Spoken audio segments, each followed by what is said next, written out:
Welcome back to episode 66 of Count Me In. I am your host, Adam Larson, and today you'll be hearing an important episode on ESG and the unique topic of stakeholder capitalism. Mitch spoke with John Stretch, a published author, lecturer, and business consultant specializing in management accounting. John writes and facilitates workshops for various professional institutions with experience across many different industries. In this episode, he explains what the CFO's role is in managing stakeholder capitalism and increasing the value in the organization. Let's hear what he shared with Mitch now.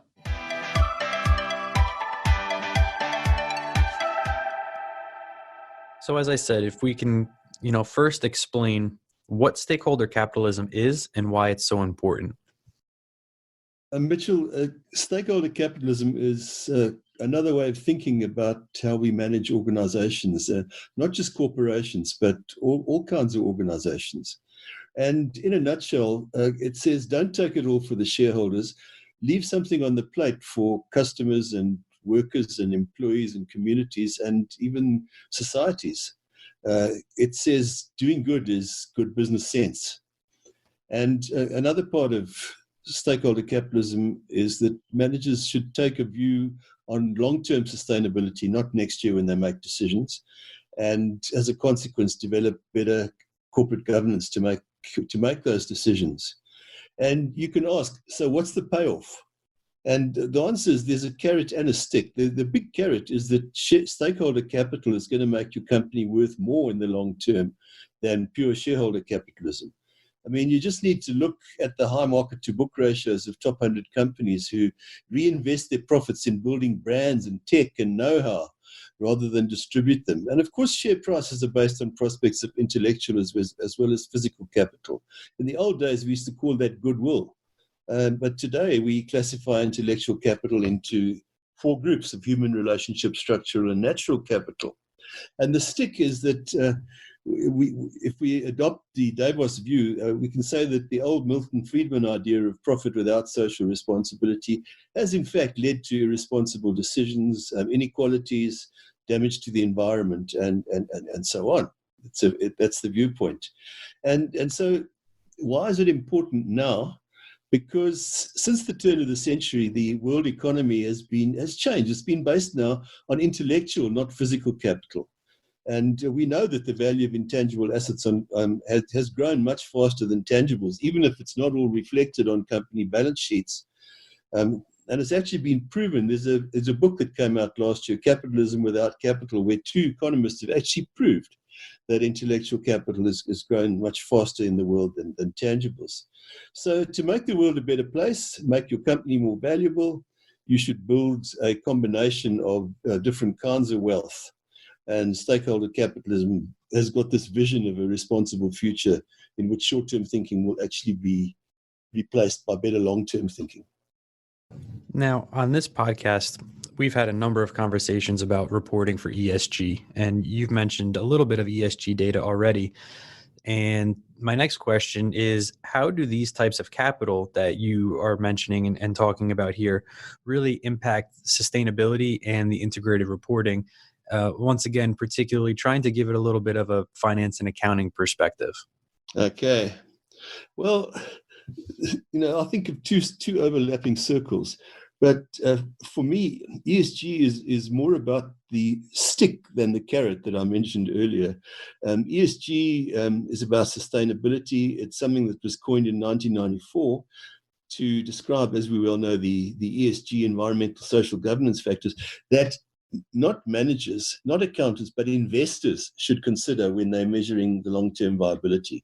So they talk about natural capital, diversity, human rights, consumer protection, and corporate governance of those things. So it's about protecting society. And so ESG today is about sustainability and corporate responsibility in the context of the fourth industrial revolution. And what did the ESG people come up with? They've come up with more reporting. So at the January 2020 meeting in Davos, the World Economic Forum tabled this framework for reporting the ESG aspects of business performance and risk, put together along with the big four accounting firms. And it says that companies should report more information. wage rates, local jobs created, gender differentiations. There's a massive amount of detail here. And this revised framework is at the proposal stage. And in my view, it's going to take time to be accepted by the accounting bodies around the world. It doesn't address the cost of the systems for collecting the data and whether the measures should be audited or whether it will only apply to public companies. And acceptance hasn't been universal, so it's going to take a bit of time. But on the other hand, integrated reporting and integrated thinking is the carrot, which is the other part of the circle. And of course, managers want to measure the performance of their brands and their research and their software and their knowledge. But as you and I know, Mitchell, the financial accounting systems are not always very helpful and sometimes a bit contradictory. Accounting, by its nature, is a conservative discipline, and it's intended to be there. All the influences of the income tax and the statutory financial reporting and the stock exchanges and so on. But intellectual capital assets like recipes and brands and trademarks purchased from other firms, we say they're fixed assets and we write them down over their useful life. But if we do these things internally, we call them sunk costs, and they included in operating expenses. And so now you get a situation where the market value of companies is like 20 times the value of their tangible assets because everything's been written off. So the accounting profession has responded to this whole thing by saying, look, the financial reporting is one thing, but we have to have a disclosure process called integrated reporting. So over and above the audited financial statements, we've got these integrated reports which communicate how an organization's strategy and governance and so on leads to the creation of value in these six capitals, make them worth more, and hence lead eventually to driving up share prices. And that's integrated reporting, but reporting success impacts the share price, it impacts the decisions investors make. And so this term integrated thinking is really developed to address the process because it involves enormous trade-offs, the decisions, the trade-offs, the governance that build these forms of capital. You can't keep everybody happy all the time. And so you take them all into account and you make the trade-offs. And if you want to see how companies look at those things and do those report things, a lot of US companies are doing a very good job. Look at Coca-Cola, look at Verizon, look at Intel's last annual reports. And you'll see that they've gone a long way down the road in terms of integrated reporting.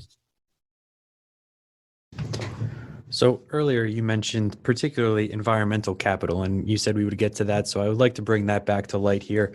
I know at Davos, as you were talking about, stakeholder capitalism was huge, and everything you're talking about here, you just summarized everything very well.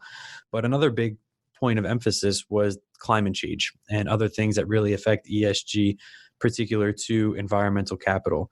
So why should companies really be concerned about this environmental capital, and how do you suggest they go about, this awareness and whatever change it is, implementing that for their organization?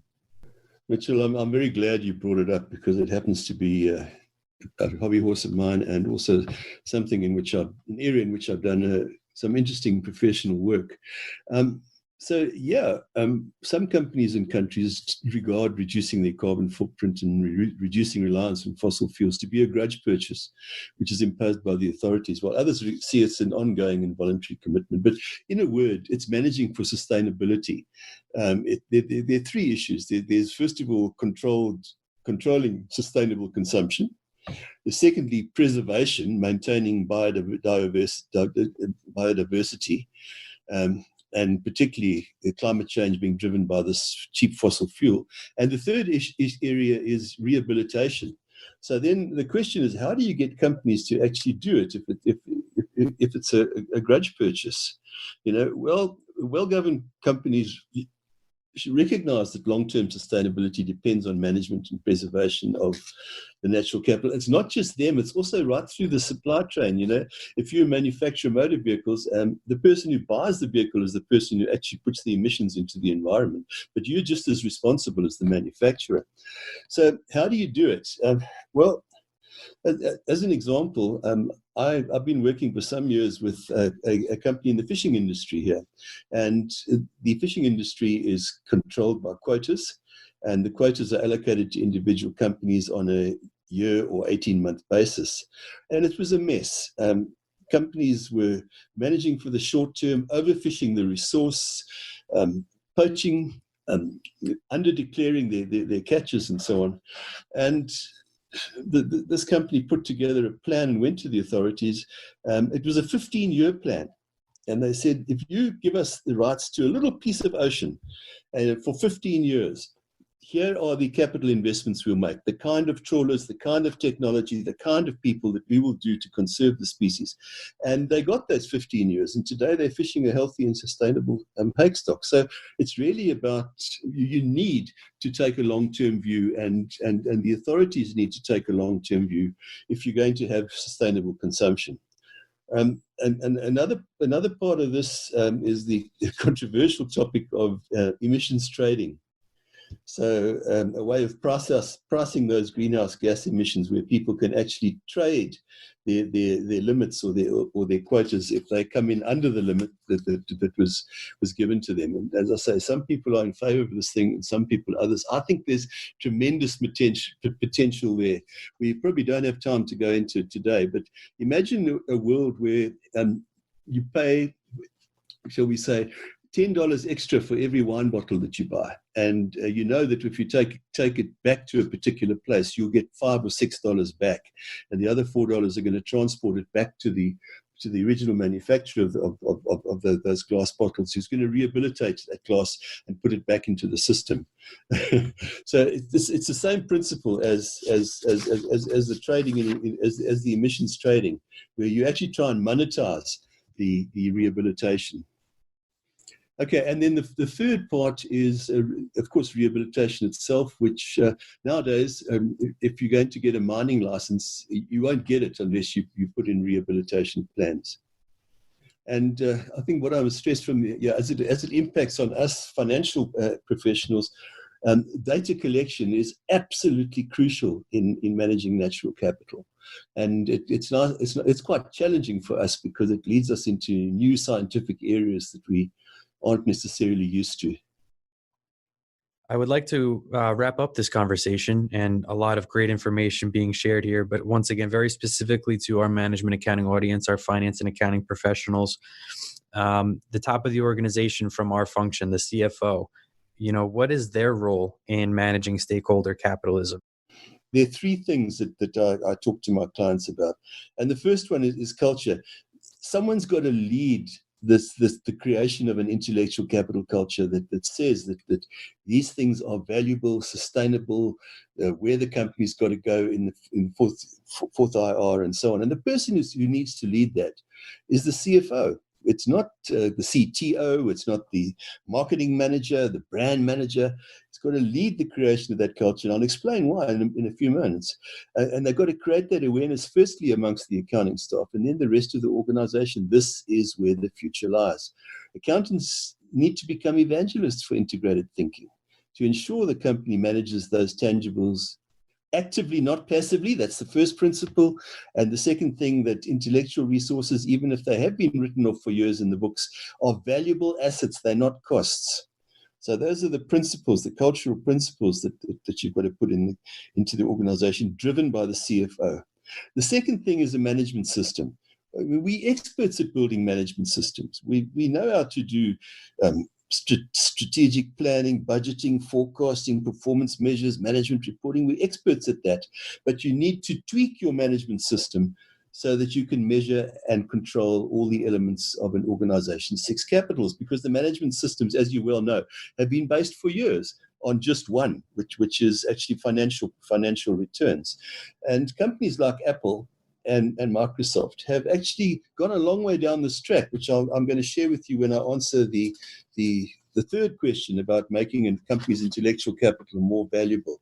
So the third thing, then, in terms of what's the role of a CFO, is to start building the right people. So the accounting staff should lead by example. I've said they need to be evangelical. And the business world is going to change very fast and get tougher. We've all read about this habit of lifelong learning, but it's absolutely essential. And what I say to accountants, you've got to learn to think like an entrepreneur. An entrepreneur takes total responsibility for themselves and for their organization and for servicing their stakeholders. And that's the attitude you have to adopt. And so in return, of course, the CFO has got to demand those very high levels of effort and performance from the staff, because they are in themselves very expensive forms of intellectual capital, and the company invests a lot of money in them every month. But in the same way that the CFO and the company's got to demand high levels of effort from these intellectual capital resources, the accountants themselves should make equally high demands on the organization for job satisfaction and stimulation and growth and so on. This has been Count Me In, IMA's podcast, providing you with the latest perspectives of thought leaders from the accounting and finance profession. If you like what you heard and you'd like to be counted in for more relevant accounting and finance education, visit IMA's website at www.imanet.org.